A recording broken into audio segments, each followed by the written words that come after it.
প্রিয় বন্ধুরা, আজ আমি তোমাদের সাথে কথা বলতে চাই একটা ছোট শব্দ নিয়ে, যা জীবনকে পুরোপুরি বদলে দিতে পারে। সেই শব্দটা হলো ধন্যবাদ বা কৃতজ্ঞতা প্রকাশ করা। আমরা প্রতিদিনই যা চাই না পেলে অভিযোগ করি, কিন্তু যা আছে তার জন্য কৃতজ্ঞতা প্রকাশ করি খুব কম। অথচ গবেষণায় দেখা গেছে, যারা নিয়মিত কৃতজ্ঞতা অনুভব করে তারা বেশি সুখী, বেশি সুস্থ এবং সম্পর্কগুলো তাদের অনেক ভালো থাকে। দেখো, সকালে চোখ খুলে যখন দেখো তুমি বেঁচে আছো, এটাই একটা বিরাট নিয়ামত। অনেকে আজ সকালে চোখ খুলতে পারেনি। তোমার শরীর যদি হাত পা ঠিক মতো কাজ করে, তুমি হাঁটতে পারো, কথা বলতে পারো, এর জন্য কৃতজ্ঞ হও।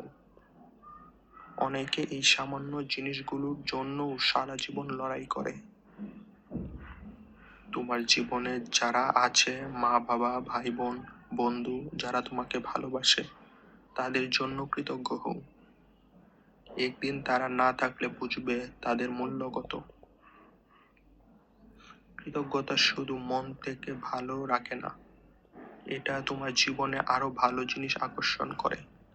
যখন তুমি যা আছে তার জন্য খুশি হও, তখন মন এমন একটা অবস্থায় চলে যায় যে আরো ভালো জিনিস আসতে শুরু করে।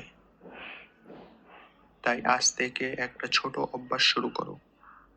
প্রতিদিন রাতে ঘুমানোর আগে 3টা জিনিস লিখে ফেলো বা মনে মনে বলো, আজকের দিনে যে 3টি জিনিস জন্য তুমি কৃতজ্ঞ। হোক সেটা ছোট, 1 কাপ চা, একটা হাসি, একটা সুন্দর সকাল। দেখবে কয়েক সপ্তাহের মধ্যে তোমার জীবনের দৃষ্টিভঙ্গি বদলে যাবে। যা নেই তার জন্য দুঃখ বদলে যা আছে তার জন্য আনন্দ করতে শিখবে। আর এই আনন্দই তো সত্যিকারের সুখ। কৃতজ্ঞতা একটি অভ্যাস, যত বেশি অনুশীলন করবে তত বেশি শক্তিশালী হবে।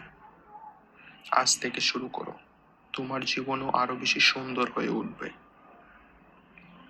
ধন্যবাদ। আর আমি তোমাদের প্রতি কৃতজ্ঞ যে তোমরা আমার কথা শোনো। বিদায় আজকের জন্য।